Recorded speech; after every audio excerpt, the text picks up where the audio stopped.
Hello everybody, welcome to the Radical Recap. Let's just jump right into it as we go through a bunch of stories in the gaming news in the last 7 days. We're going to kick it off with a much simpler story, that just being one of another really terrible launch.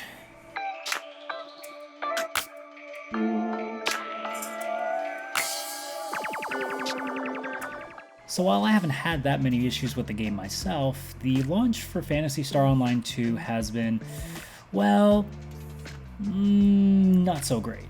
So I mean, apart from the usual things you would expect, like, lag and shit like that, the game is also deciding that it doesn't want to install or uninstall properly, so it might just go in and self-delete everything, but then also reinstall it, but it also technically doesn't delete the 50 gigs and you can't find them and delete them easily. So you're stuck with like a 50 gigabyte hole in your drive all of a sudden that unless you really know where to look, you can't get rid of it. Yeah, it's a little rough. It's a little rough. The game itself appears to be mostly okay. I mean, there's issues such as it being stuck in 720 or borderless mode. Like I said, there's a bit of a lag issue, especially when it comes to the main lobbies. There's stuff like that, but just the idea that you can have an issue like the game self-uninstalling, but not actually technically deleting all the data, and just leaving it really difficult to find, it's fucking bad. And it just goes to show, honestly, that the Windows Store is just not a very good storefront. Because that's really what it is. It's Windows Store, and people have discovered at this point that it has nothing to do with the game itself. It has nothing to do with the launcher. It has to do with Windows Store. It has to do with Microsoft on their end. So, while a lot of people are still happy that this game is finally coming into the West, man, it's not being given any love by the company that apparently paid a lot of money to bring it over here. Because Microsoft has done a very terrible job at launching this thing. It's to the point that, honestly, people are finding a workaround. There's, another, I can't think of what it's called, but there's another, launcher outside of Microsoft that normally was for Japan or for the English versions out there, and now it's been made available to people in North America, which is stupid when you think about it, because it shouldn't have to take a fan launcher to be able to have a successful launch for the game. That just makes no sense, but it is what it is. So once again, we've seen that, there's a reason that games kind of work really well in Steam or something like the Epic Store, because at least it seems like, the work's been put in to make sure the thing actually runs properly. So I haven't played the game too much at this point. I've only put maybe about an hour or so in. I haven't really gotten a chance to go deep into it, so I haven't seen anything too bad yet because I haven't really had the opportunity to, but it sucks for a game that's been people have waited so long for, and this is what they get. It's just stupid. But you know what isn't stupid? A lot of PlayStation related stuff, so let's just jump into that, starting off with the state of play that they did recently.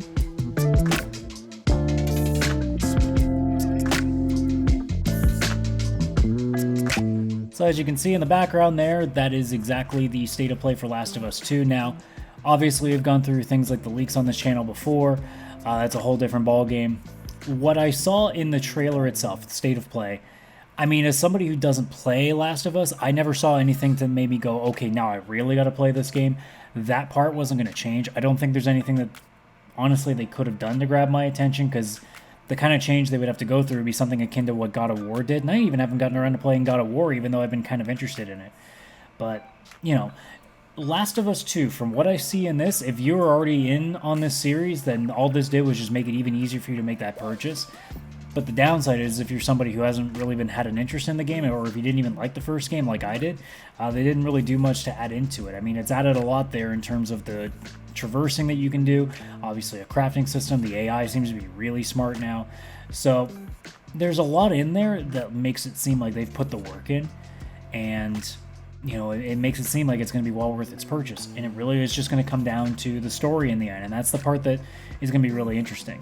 In the VCR podcast we did the other day, I mentioned how one of the more interesting things is going to be how people react to, assuming the leaks of the story are true, how they're going to react to it, whether they're people that were already spoiled going in or people that weren't. That's going to be the really interesting part. Because again, you have no idea how the contextual work that they put into this game might actually make this story, again, assuming the leaks were true, actually end up making sense. But like I said in my video that I made about it, I straight up just said, from the standpoint of someone even on the outside who knows very little about it, I can still look at the basic structure of that story and being like, that seems like it's going to piss people off. And not in a good way. Not in like a, oh my god, I need to play to see how this ends. That's the kind of story that I saw. I'm like, man, that just seems like it's just giving a big middle finger to the fans, But you never know. It might end up being a game that people take really, really well. And that's not up for me to decide. It's because I'm not the one that plays it. It was just my general thought.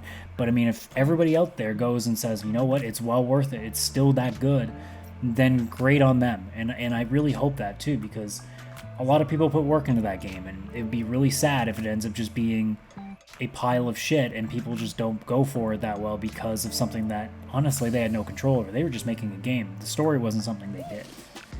But anyways, that's it. So yeah, the state of play straight up did its job. It got people ready for a game that's coming out in a month. So, it did its job. But then speaking of the PS4, we got to see what's going on after July.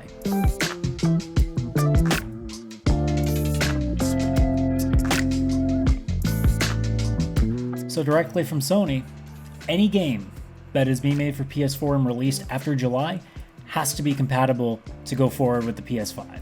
So basically saying that anything from July onwards is guaranteed to be structurally sound on the PS5, which is great news, because it means anything now that you play from July forward that you really, really like, you can take with you. You don't have to worry about falling behind or having to leave it behind.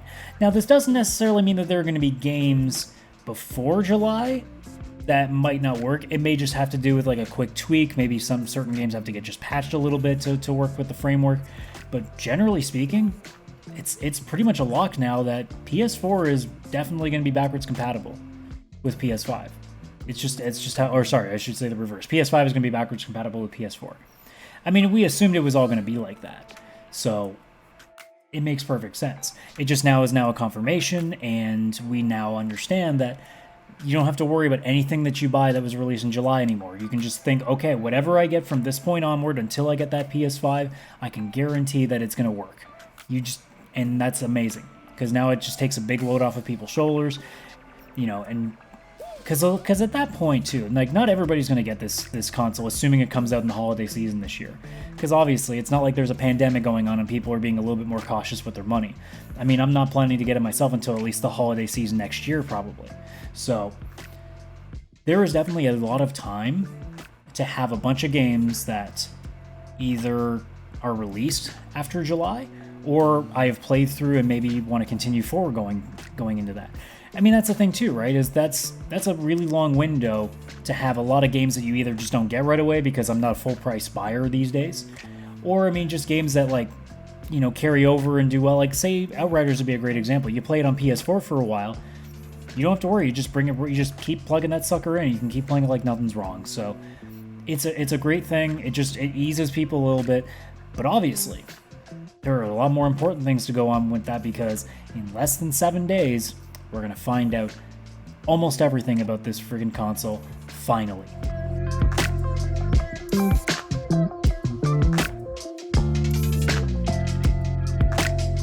June 4th is the day of reckoning, the day that everything gets so much better in the gaming industry.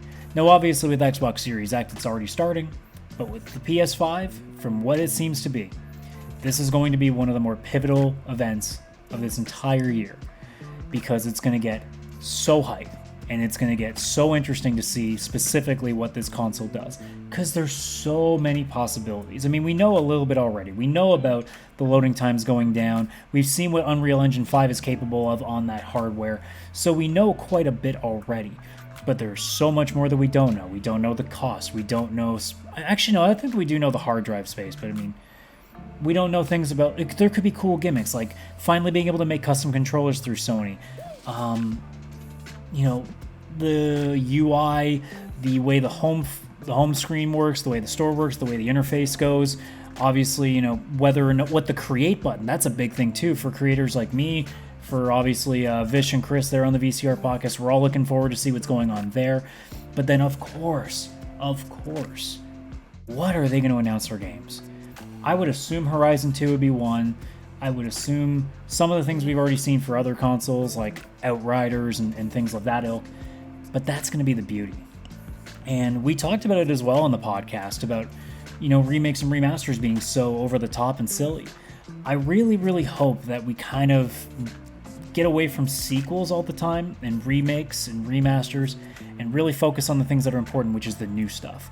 Because we are not getting nearly as much new nostalgia for the next 10 to 15 years as we used to. I feel like the industry as a whole is kind of going a little bit more on the sequel route and not really kind of having new ideas. Because for every Horizon, there's like 50 friggin' sequels now. So, we kind of have to hope that there is a lot more new stuff. But for all we know, we don't. But, there's a lot of possibilities. I'd like to see if there's a Final Fantasy 16 going on. I'm trying to think what else would be like immediate to mind. And there's the other ideas too, that there could be another Infamous, there could be another Resistance, there could be Killzone back. There's all these things with Sony that we don't know. Spider-Man 2 we're all looking forward to. Maybe there's even more Marvel stuff aside from Spider-Man. There's so many possibilities, and that's the crux of it. There's so much that we're already hyped about. Obviously, getting to see what the thing looks like, getting to see the controller in full, seeing what the create button does, seeing what the interface does, seeing all the games for it. There's so much going on, and it's so hype. It's so intense, and we're going to, on Thursday, I'm not watching it live. We're going to wait until we're all together. We're going to watch it as like a first impression, and that's going to be the podcast for next week instead of our usual stuff. So if there are any other big news pieces, we might not even get a chance to get into them. It might just be something that I'll do on my recap here on Saturday like I always do. So that's something to look forward to. But yeah, I am so pumped. And I'm more pumped in a console than I've been in a long time. Because I was decently interested in the PS4 and the Xbox One, but I was just more like going through the motions. This seems like a transcendent console, not because of graphic fidelity, but because of how structurally sound this thing's going to be in terms of loading times being a thing of the past, being able to not have these weird draw distances and things popping in all the time, the lighting effects and all these things that were just not possible on console before suddenly becoming possible. It's such a momentous thing, and I cannot wait to see it. So, and I hope you guys believe the same, and that's where we're going to cut it off here for this recap. A little bit shorter than usual, but hey, the big stories are coming soon, and the recap may even be stupidly long as well. I've honestly thought about the idea of just doing the recap as literally doing another me watch along and talking about it myself rather than interacting with the guys when we do it on the podcast, but that's 7 days from now. I'll worry about it then, So with that being said, guys, thank you so much for checking out this video. Like the video if you enjoyed it, subscribe to the channel for more content, share the video with all your friends, and comment below on what you thought about all the things I talk about. And don't forget to talk about things that I missed on here, because there's only so many things that interest me, because these are all stories that I'm interested in, and there may be stories out there that you think are really interesting that I just didn't cover, so let me know in the comments below. But other than that, guys, thank you so much for checking us out. We'll see you on the next one.